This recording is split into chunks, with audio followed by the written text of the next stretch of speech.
in our file so we can find it. Okay. So I should be recording. So we'll start at the control panel. Got it. And then we'll go to the communications tab. And then we'll open the surveys link. And then anytime you don't see anything, if you just click the search button, yep, it'll bring up all the surveys that are in there. Yep, that much I know. Okay. So just for the sake of copying, why don't we copy February and name it March, and then it'll be set. Okay. For the March survey. So to copy, if you just go to the copy clipboard tab, it'll automatically create a copy of it. Okay. And then we can just rename it to whatever name you would want that to have. So we'll call it the March Luncheon Survey. Okay. And if you go through all of if you just go down the line here, you'll see the category luncheon survey available to all site users. We're going to put it right now. We'll put it to inactive. Okay. And we may have to change this back because I don't believe that we'll be able to schedule it for the emailing, but we can, why don't I set it to active and then we'll set it to inactive when we're done. Okay. So that it doesn't mail something out.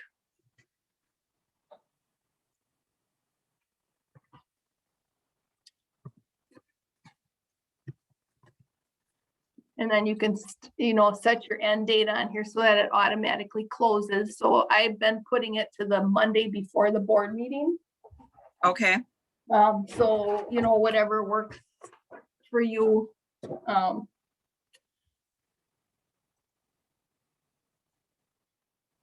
And as you go through, you'll see there's like drop down calendars. And I'm not sure, I know, Peggy, the board meeting is always probably the same day of the month or, the same, but Nancy's been going to them. So what is the board meeting usually? It's the fourth Thursday of the month. Fourth Thursday. Okay, thank you. 1, 2, 3, 4. So yeah, the fourth Thursday. And then these are. So you've been setting the end date for the Monday prior to that. Okay. Yeah. So like that Monday, and then that and then whatever, if that doesn't give enough time to get the results together, that can always be changed. Okay. Anonymous responses, that's always set to required. And then allow multiple votes, no. So then we can just save that. And then once we have that in there, now if you wanted to change any of the questions on the survey, if you go over and if you look at your, the edit pencil is more or less just going to be the information that we just entered. It doesn't give you it's not to do with any questions or anything like that. Okay. So if you if you look on the question tab, and we'll do a separate training to start from scratch, I think. So if you click on the questions tab, no, it should bring up the question. You're freezing up on me a little bit, Peggy. Okay. Oh, here now it says my connection was, did I lose you? It says my connection was interrupted. You were freezing on me. Okay. Okay. All right. So then if you click that button, that brings up the question page. So I'm sorry, because I lost you in there. What button was that? Let's go back. We'll go back. So let's return. So if you go along the bottom here, there's just like a little page with a question mark on it. Okay. All right. That will bring up your question page. Okay. So then if you click into each one of these, the normal rule, once you get in here, you will see how to set them up. And I always set up like one question per page. That way it flows smoother when you're taking the survey. And then you can rearrange your questions if you don't like the order that they're in. But if you want to change any of the questions that are in the monthly luncheon survey, if you click on the pencil over here, you can get in there and edit it, and then it gives you the information, and then you can change that. Okay. Like if you wanted to add any thing or change any of the wording on anything. And then there's different, like when you set the survey up, there's different types of questions you can pick from.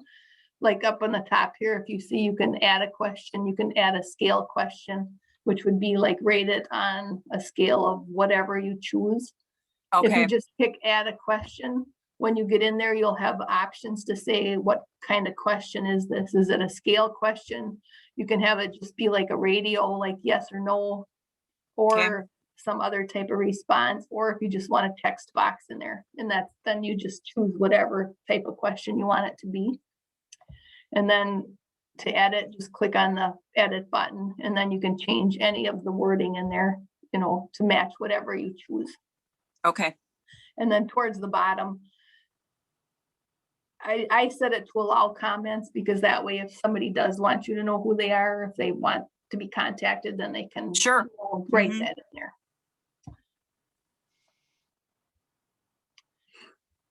So once the way this is currently set up, the questions are kind of generic, so I haven't been changing anything. I pretty much just copy it and rename it, and then it's ready to go. And for the most part, that's all we need, but we need it to go out and we need the responses. So, yeah.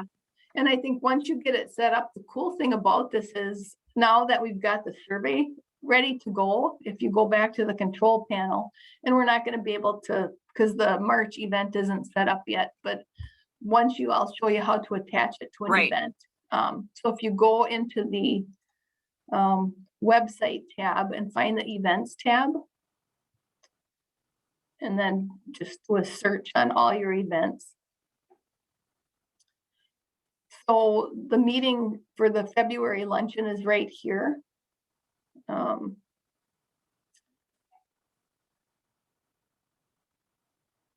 So if you go into the meeting itself, and if you look at this little box right up here where it says view event details.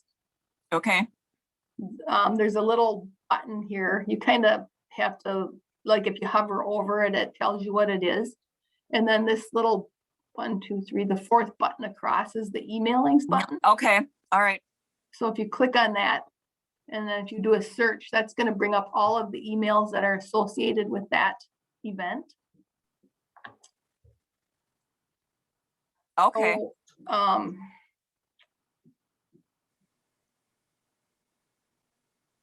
this is the luncheon survey that I attached yesterday. So let's see if we can. I don't think we're going to be able to go in here. So why don't we just add an emailing, and then we can delete it, because we're not going to send it out anyway.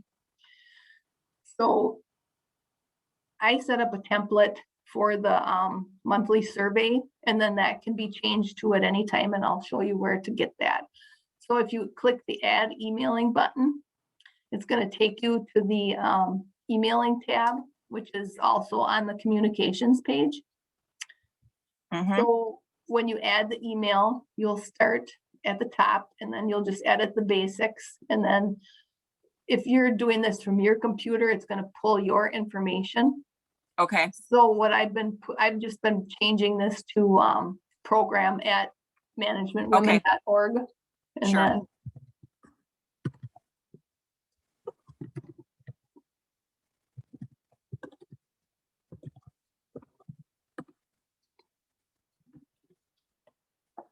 so then you can either say send now, or you can say send on this date, and then choose the date you want it to be sent on.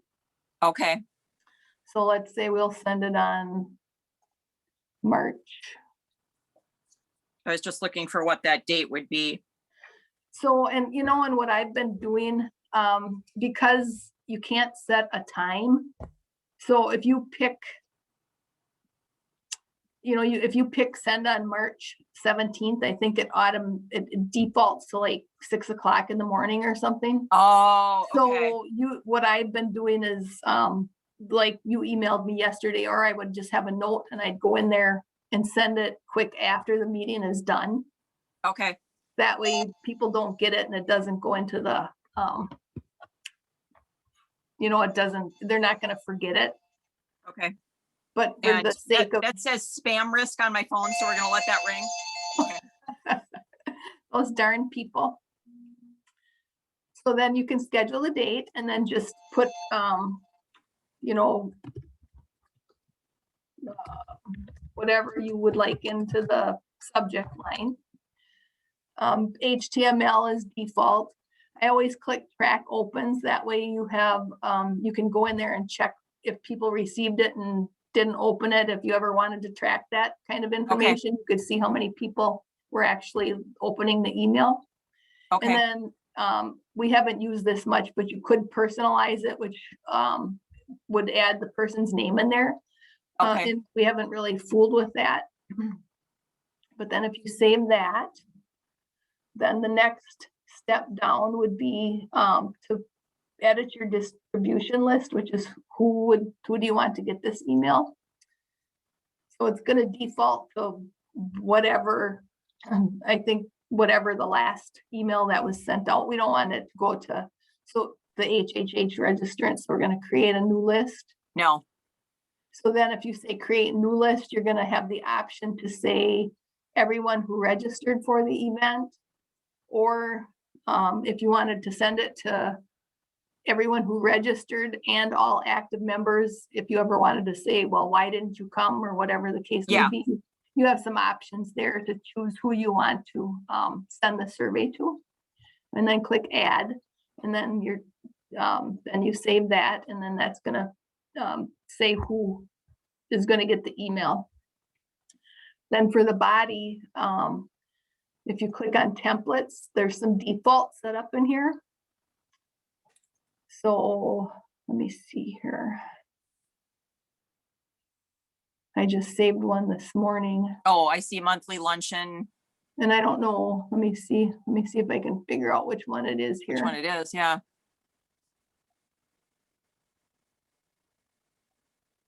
But you would just drag that over here. Well, and I apparently, I was gonna say I didn't do something right, but here it is. So this was the survey one. Okay. So then the header's in there already. The body text is in there. If you ever want to change this, just click on the edit button and then put in whatever wording you would like in there. Okay. And then every month you will have to go into the edit the survey button to add your survey. So if you go into the edit button, you'll get a build a link tab. So you're just going to want to say, what do you want to put in there? So we want to put a survey in there, and then it'll prompt you to select the survey. And if your survey isn't active, it's not going to show up in this list. So then you can pick your, whatever survey is applicable. Okay. How do you want the text to look on the email that goes out? So if you want a text, if you want a button, then it'll fill in, because we put the March luncheon survey in our when we did the survey setup. And then I just always click new window. That way, if somebody's browsing, then it's going to open up in a new window for them. And then save that. Then you've got some options down here. Save it as a template? Yep. No, this is going to be your email. The template's always going to be there. Okay, so save and close. Yep. Okay. So, but down on the bottom here is a few things to keep in mind. You can save it and close it, but until you click ready for delivery, it's not going to schedule it to go. Okay. So if you can save it and close it, you can save it and continue, or if you click, let's save and continue. And then if you click ready for delivery, then that's what actually schedules it to go. So, and we don't want to do that just yet, right? Yeah. Because we don't want to send it at 6 a.m. in the morning. No. So, and that's where then, I would just log in and quickly go send it. Like when the meeting was over, send it Sure. as soon as the meeting was done. And then normally if you schedule it, I'll show you, we'll have to go back in and click send now, and then it'll prompt it to send, now, and then it'll be, usually it goes out within 15 or 20 minutes once you do that step. So we won't click that now, but that's what prompts that. And then just keep in mind, anytime if you were to go in here and change any wording or make any changes, you're going to have to hit that ready for delivery again. So that your most updated survey goes out. You know that I'm going to screw this up somewhere along the way, and I'm going to call you in a panic. That's perfectly fine. And you're going to have to bail me out, right? I'm here. I'm always here, seems like. All right. No, so that's no worries. You call anytime you need it. So that's pretty much that in a nutshell. So let's say I think after we've done it a few times, it will become second nature, but because we're only going to do it, essentially the once a month, it's going to be easy for those skills to go away. Yeah. I think though, because everybody learns different, and myself, I like the written instructions. Videos are nice, but I'll finish those written instructions and send those over to you. And then you can, use that. I think that's helpful because when you're trying to do it, I think it's going to be easier to glance at the written instructions if you're lost. Yeah. And then, I print them out and then I have it sitting there and I can go through step by step. And then you can say, well, we missed a step or we need to add something. And then we can, tweak it a little bit and then, get it right. And then it can go into the policies and procedures. And then it's there for whomever needs to have it. And then, so that's, I think that's huge. And then, okay. If we want to set up another, training session, I'd like to do some work instructions first because I don't remember, I remember how to do it, but I haven't done it for a long time on how to start from scratch. And I don't know if that's even applicable or necessary, but if you wanted to, I think right now our biggest thing is, removing the responsibility from you for always having to send it out. I see that it should be relatively easy if we want to add a question for a specific luncheon or just add questions in general. That's not that difficult either. No, it isn't. And once you get in there and play with it a little bit, you can even make a copy of that survey and to play with. And then if something gets, messed up or whatever, you can just delete it and start over again. Because it's not going to hurt anything if you do that. Okay. Well, and then, one of our biggest things was how clumsy it is in looking at the results. And now that I know it's an add-on module, I'll address that with Nancy, because like I said, she's been attending the board meetings and reporting back. And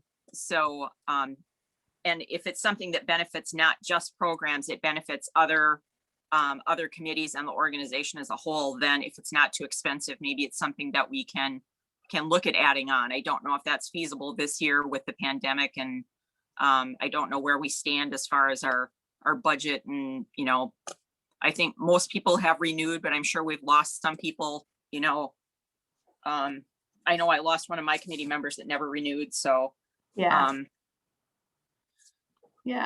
I know it's clumsy, and I don't know even, because I don't even know that you could set up like a macro or something to make it nice, because it doesn't print out like in a nice format, even if you send it to a CSV file. No, and you can go in and look at each individual response, which is what I have done. But every committee meeting, that's what we're doing. Nancy's flipping into the responses. I know. Well, and if you want to look at trends and stuff, it's kind of nice to have something that has it all compiled. So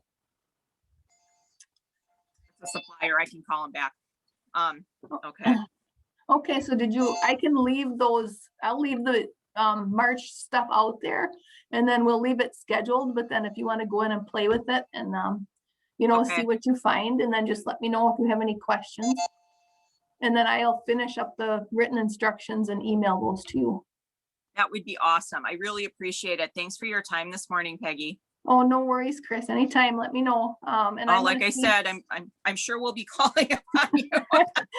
I'm going to see how to retrieve the video and see what I can do with that. And then we can have that stored somewhere.